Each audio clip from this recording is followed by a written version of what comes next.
এইটো মোৰ পিছফালে আপোনালোকে দেখা পাইছে ডাঙৰ ডাঙৰ শিলৰ টুকুৰা এইবিলাকেৰে কি কৰিব আপোনালোকে জানেনে? এইবিলাক মাটিৰ একো গুৰুত্ব নাছিলে। হেল্ল' বন্ধুসকল, welcome to back my YouTube channel Siraj Assamese blog. তো কেনে আছে আপোনালোক? আশা কৰোঁ সকলোৱে ভালে আছে আৰু মোৰো ভাল।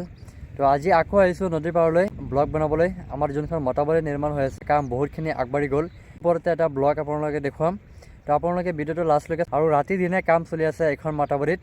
কেইদিনমান আগতে আহিছিলোঁ, চলি আছিলে, আৰু এতিয়া ৰাতি দিনে কাম চলাৰ ফলত এতিয়া বহুতখিনি আগবাঢ়ি গ'ল। মতাবাৰী সম্পূৰ্ণ প্ৰায় হৈ গৈছে এনেকুৱা যেন লাগে। আপোনালোকে ভিডিঅ'টো দেখাওক। এইটো যে মতাবাৰী বনি আছে, এইটো মতাবাৰী চিধা আপোনালোকে যাব পাৰিব এইফালে নপাম বিহাগাঁও হৈ 5 মাইল হৈ ডাইৰেক্ট কলীয়া বুমুৰা ব্ৰিজলৈকে যাব পাৰিব।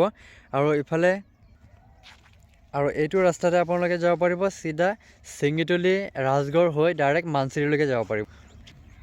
বাছ মাথো আৰু কেইটামান দিন অপেক্ষা কৰিব লাগে, পিছত একে চিধা ৰাস্তা হৈ যাব। এইটো যে আপোনালোকে দেখা পাইছে, এইটো এটা বৰ্ডাৰ। এইটো চাইডৰ পৰা ইমানলৈকে চিঙিতলি আৰু ইমানলৈকে ডিক্ৰজান। আৰু সেইটো মাটিডোখৰ যে আপোনালোকে দেখা পাইছে, এইটো এতিয়া দখল কৰিব মানুহে এই মাটিবিলাকক একো গুৰুত্ব দিয়া নাছিলে। আৰু তাৰ ক'ত কিমান মাটি আছে সেইবিলাক মাটি মানুহে দখল কৰিব আৰম্ভ কৰিছে, আৰু দখলটো কৰিবই। নিজৰ মাটি বিটি আগতে গৈছিলে, আৰু এইবিলাক এটা সময়ত এনেকৈ আছিলে, এইবিলাক মাটিৰ ওপৰত দি এসময়ত পানী আছিলে। এইখন ঠাইত থিয় হৈ আছোঁ। এইখন ঠাইৰ পৰা এখন ঠাইত যিমানলৈকে বালি পেলোৱা আছে ইমানলৈকে ৰাস্তাটো বহল হ'ব। চাওক কিমান বহল হ'ব ৰাস্তাখন। আৰু ইফালে যে ডাম্পাৰ অহা যোৱা কৰা ঠাই দেখি, শিলৰ টুকুৰা জালিৰ ভিতৰতে ভৰাই ইয়াত ৰখা হয়। এইখন ঠাই যে আপোনালোকে দেখা পাইছে, এইখনত নেটৰ জালিৰ ভিতৰতে বল্টাৰ সোমাই এনেকৈ দি থাকিব, মানে ইয়াৰ পৰা দূৰলৈকে দিব, যাতে নদীয়ে যাতে ভাঙিব নোৱাৰে। বালি পেলাই ডাম্পাৰেৰে বালি পেলাই এইখন নদী মানে বন্ধ কৰি আছে। মানে সেই ঠাইডোখৰৰ পৰা ইমানলৈকে নদী আছিলে, একো ৰাস্তাই নাছিলে। এতিয়া চাওক বালি পেলাই ৰাস্তা বনাই আছে, ওপৰেদি ডাম্পাৰ চলাচল কৰিব পাৰিব, JCB অহা যোৱা কৰিব পাৰিব। আৰু নিৰ্মাণ হৈ থকা মতাবাৰীৰ ওপৰৰ পৰা কিছু দৃশ্য চাওক আপোনালোকে। এয়া যে ঘৰ দুৱাৰ যে আপোনালোকে দেখা পাই আছে, এইবিলাক একদম সৰু দেখা পোৱা গৈ আছে। আৰু আমি মতাবাৰীৰ ওপৰেদি খোজকাঢ়ি গৈ আছোঁ, আৰু আপোনালোকে দেখাই আছোঁ। আপোনালোকে চাওক, আৰু ভিডিঅ'টো লাইক এটা কৰি দিব, শ্বেয়াৰ কৰি দিব, আৰু যদি কোনোবাই নতুন আছে তেনেহ'লে ছাবস্ক্ৰাইব কৰি দিব, আৰু বেল আইকনটো প্ৰেছ কৰি লগত থাকিব, যাতে এনেধৰণৰ যিকোনো ভিডিঅ' যেতিয়া আপডেট দিওঁ আপলোড দিওঁ লগে লগে যাতে আপোনালোকে ন'টিফিকেশ্যন পায়। আৰু ভিডিঅ'খন 5 ছেকেণ্ড বা 10 ছেকেণ্ড ধুনীয়াকৈ যাতে চাব পাৰে। 5 ছেকেণ্ড 10 ছেকেণ্ড কৈছোঁ, মানে আজিকালি সময়ৰ বহুত অভাৱ না মানুহৰ। আগতে আমি এই ঠাইখনতে, এইখন ফিল্ড যে আপোনালোকে দেখা পাইছে, এতিয়া বাৰু সৰু ল'ৰা ছোৱালীয়ে ফুটবল খেলে ইয়াত। আগতে আমি ইয়াত গৰু চৰাবলৈ আহিছিলোঁ, গৰু ছাগলী লৈ এইখিনি ঠাইতে আহিছিলোঁ চৰাবৰ কাৰণে।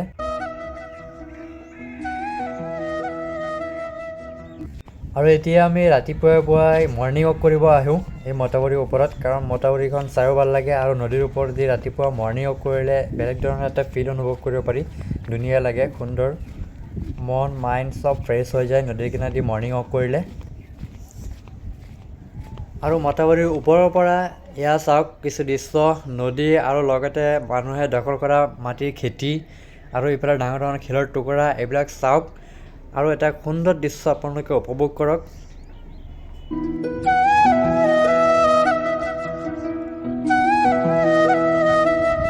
এইটো মোৰ পিছফালে আপোনালোকে দেখা পাইছে ডাঙৰ ডাঙৰ শিলৰ টুকুৰা, এইবিলাকেৰে কি কৰিব আপোনালোকে জানেনে? ৰ'ব 1 মিনিট, আপোনালোকে দেখাই আছোঁ এইটোৰ কাম কেনেকৈ কৰে। আৰু তাত দেখাইছোঁ আপোনালোকক ডাঙৰ ডাঙৰ শিলৰ টুকুৰা, আৰু এইফালে দেখা পাই আছে আপোনালোকে জালিৰ এটা বাকচ, নেট জালিৰে এটা বাকচ বনাই আছে, বক্স বনাই আছে। আৰু এইবিলাক বক্সৰে কি কৰে আপোনালোক সম্পূৰ্ণ কৈ আছোঁ আৰু দেখাই আছোঁ। মানে এইবিলাক যে জালিৰ এটা বাকচ দেখা পাই আছে, এইবিলাকৰ ভিতৰত ডাঙৰ ডাঙৰ শিলৰ টুকুৰা ভৰাই পিছত মতাবাৰীৰ যোনটো মানে শ্লোপ আছে, মানে মতাবাৰীৰ দুয়োফালে এনেকৈ জালিৰে বান্ধোন দিব, যাতে আগন্তুক দিনত যাতে বানপানীয়ে হওক বা কিয় অন্য কাৰণত যাতে কিবা ক্ষতিসাধন হ'ব নোৱাৰে। আৰু দুয়োফালে কেনেধৰণৰ বান্ধোন দি আছে আপোনালোকক ওচৰত গৈ দেখাই আছোঁ। আৰু এনেদৰে নিৰ্মাণ হৈ থকা মতাবাৰীৰ কাষতে এনেদৰে ডাঙৰ ডাঙৰ শিল ৰাখি থোৱা হৈছে, যাতে এইবিলাক বক্সত ভৰাই থ'ব পাৰে। আৰু এইটো চাওক দুয়োপিনে, মানে এতিয়া একটা ছাইডত কাম চলি আছে, তো এনেদৰে চাওক বক্সৰ ভিতৰত বা জালিৰ বাকচ বক্স বনাই সেইটোৰ ভিতৰত ডাঙৰ ডাঙৰ শিল ভৰাই, মানে দুইটাৰ লগত এনেকৈ বান্ধোন দিছে, যাতে একটা যদি উঠাই লৈ যায়, পানীয়ে যদি একটা উঠাই কেতিয়াবা লৈ যায়, তেনেহ'লে গোটেইখিনি উঠাই লৈ যাব লাগিব, এনেকৈ চিষ্টেমত বান্ধোন দিছে সিহঁতে। বহুত ধুনীয়া আৰু সুন্দৰ পদক্ষেপ হাতত লৈছে, সেইটো কাৰণে নৈপৰীয়া লোকসকলে বহুত সুখী। চৰকাৰৰ এই পদক্ষেপক আদৰণি জনাই মুখ্যমন্ত্ৰী ডক্টৰ হিমন্ত বিশ্ব শৰ্মা, জলসম্পদ মন্ত্ৰী পীযুষ হাজৰিকা আৰু চতিয়া সমষ্টিৰ বিধায়ক পদ্ম হাজৰিকাক ধন্যবাদ জ্ঞাপন কৰাৰ লগতে অনাগত দিনত সৃষ্টি কৰা গৰাখহনীয়া কবলৰ পৰা মুক্ত হ'ব পাৰিব বুলি আশা পুহি ৰাখিছে নৈপৰীয়া লোকসকলে।